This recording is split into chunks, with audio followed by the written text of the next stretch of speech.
수백 년의 시간을 거슬러 역사 속으로 사라져간 흙이 다시 돌아왔습니다. 하얀 분에 어여쁜 문양을 입은 완주의 분청사기. 우리나라에 이렇게 훌륭한 도자기, 특히 이제 분청사기를 계승 발전시키고 전승해야 된다는 좀 나름대로 좀 소명감과 사명감이 있고요. 눈에 띄는 화려함은 없지만 그 안에는 뜨거운 열정을 품고 있는데요. 그 빛나는 속살을 다시 빛낸 사람. 도예가 진정욱 작가를 만납니다.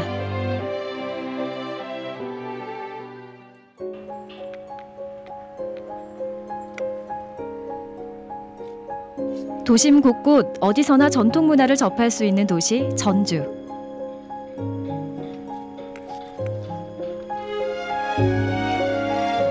진정욱 작가의 작품들도 나들이를 나왔습니다.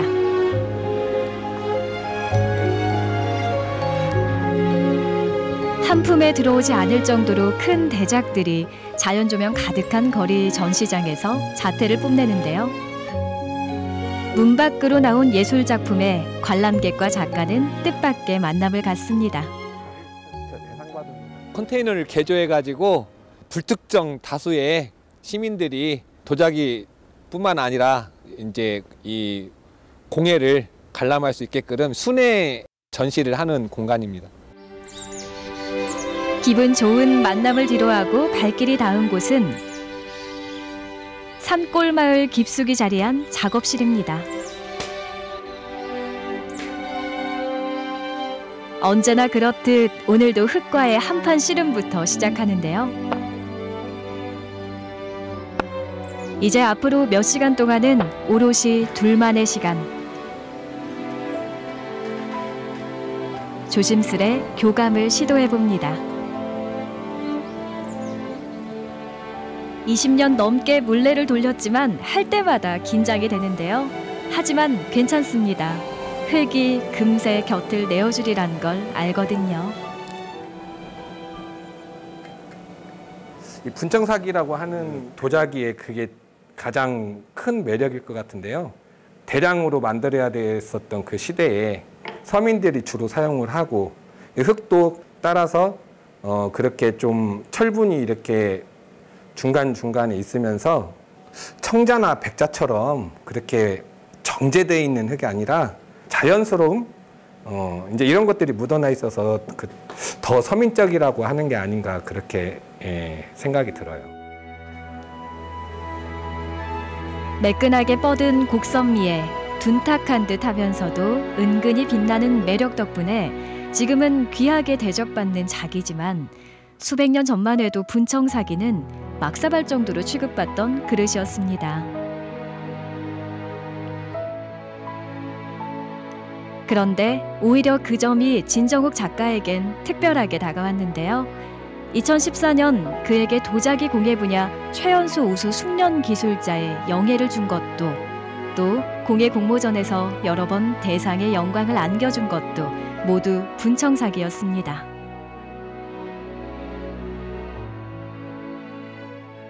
대학에 가서 이제 도자기를 접하는 과정에서 가장 편안하게 이렇게 다가왔던 그런 도자기였기 때문에 지금까지도 그 도자기를 계속 이어서 해오고 있는 것 같아요. 분청사기를 만났기 때문에 어쩌면 흙 만지는 일이 그에겐 운명이 됐는지도 모를 일입니다.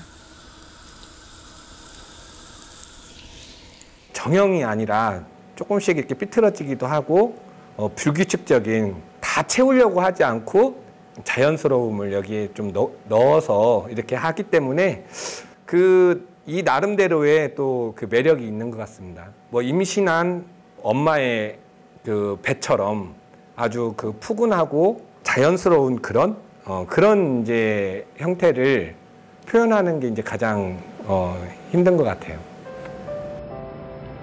분청사기란 이름을 얻기 위해선 반드시 거쳐야 하는 과정.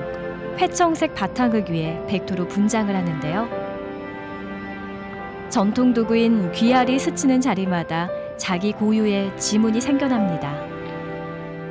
귀알문이라고 하는 기법인데요. 거친 붓으로 속도감 있게 그 분을 바름으로써 어쩔 때는 대담하게, 어쩔 때는 소박하게 그 당시의 도공들이 그 도자기를 만드는 과정에서 그 자유가 가미가 되지 않았나 싶어요.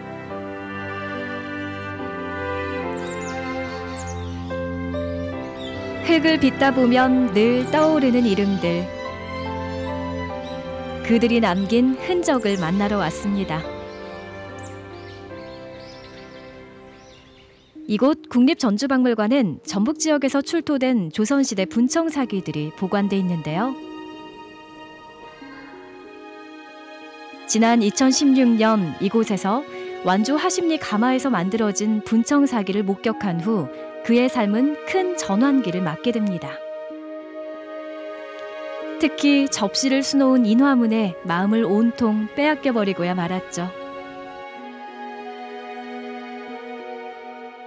도공 스스로 이렇게 혼자 형태를 만들고 장식을 하고 불을 떼고 이런 여러 가지 일을 했을 텐데 어떻게 이렇게 아름다운 도자기가 만들어졌을까.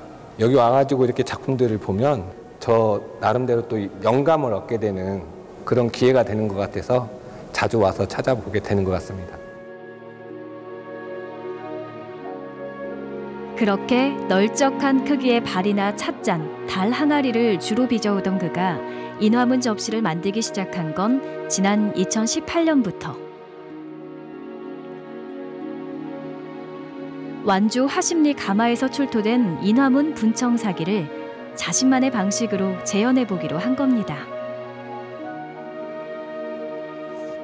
무려 400여 년 만의 도전. 우리 분청사기 접시를 토대로 사이즈를 키우고 그 다음에 장식성을 높이고 도장 같은 것을 압인해 가지고 홈을 내서 이제 상감을 채워 넣어서 표현하는 그런 기법이고요. 뭐 예전에는 작은 접시 뭐 그런 용도였다고 치면 저는 이제 사이즈를 크기를 뭐 1m 이상 키워서 거기 안에 회화에서 많이 쓰여지는 그런 문자도 같은 것을 거기에다가 하나의 문자의 개념 그리고 그 관람객에게 주는 또 다른 의미를 좀 표현을 하고 싶었어요.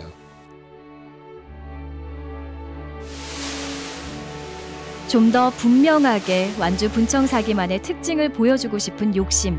그래서 택한 대접시 작업. 완주 분청사기의 가장 큰 특징으로 도장을 이용해 문양을 새기는 인화문 기법을 가장 또렷하게 드러낼 수 있기 때문인데요. 여간 녹록지가 않습니다. 보통 한 2달 정도 걸려서 작품이 완성되는 것 같은데요. 하다 보면 이렇게 도장을 하나하나 이렇게 찍어서 한 작품의 도장에 그 찍히는 수가 수백 개, 수천 개가 되는 지금 작업들이거든요. 그래서 어떨 때는 손에 도장을 찍으면서 멍도 들고 저와의 그 뭐 이게 싸움이 아닌가 생각이 들어요. 빼곡하게 들어찬 꽃들 속으로 마치 햇살과도 같은 백토가 스며듭니다. 꽃 한 송이 피우는 일처럼 온갖 정성과 애정, 보살핌이 필요한 분청사기 인화문 대접시. 자연이 그러하듯 도자기도 거짓말을 하지 않는 법이죠. 작가의 노력과 고민이 깊었던 만큼 더 곱고 단아하게 상감 인화문이 활짝 꽃을 피워냅니다. 지금 하고 있는 이 작품은 2달 정도 걸리는 작품인데요. 어린아이를 이렇게 돌보듯이 이거를 하루하루 이렇게 상태가 어떤지 이렇게 계속 지켜봐 주지 않으면 이게 꼭 나중에 갈라진다든지 그런 문제가 꼭 생기더라고요. 그래서 금지오겹으로 빚어낸 분청사기 인화문 대접시.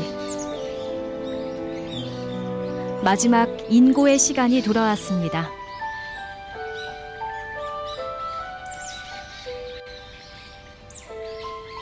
20년 전 직접 지었다는 장작가마가 부디 이 분청 사기들을 잘 품어주길 이제 겸허히 기다리는 일만 남았습니다. 일단은 이 완주 지역에서 나오는 분청 사기를 재현하고 전승하고 발전시켜야 되는 의미에서 장작가마를 활용을 하고 있고요. 뭐 10점 구워서 두세 점 이렇게 완성품이 나와도 그거에 대해서 만족하고 완성품에 대한 제 나름대로의 희열을 느끼기 때문에 가슴 한켠 뜨겁게 타오르던 무언가가 있었습니다. 완주의 분청 사기를 만나고 깨달았습니다. 그것은 바로 그 역사의 끈을 이어가야 한다는 것. 그는 이제야 그 첫 발을 뗐을 뿐입니다. 지금 제가 하고 있는 도자기가 후대에서도 역사로 남기를 바라는 마음으로 열심히 도자기를 만들어야겠죠.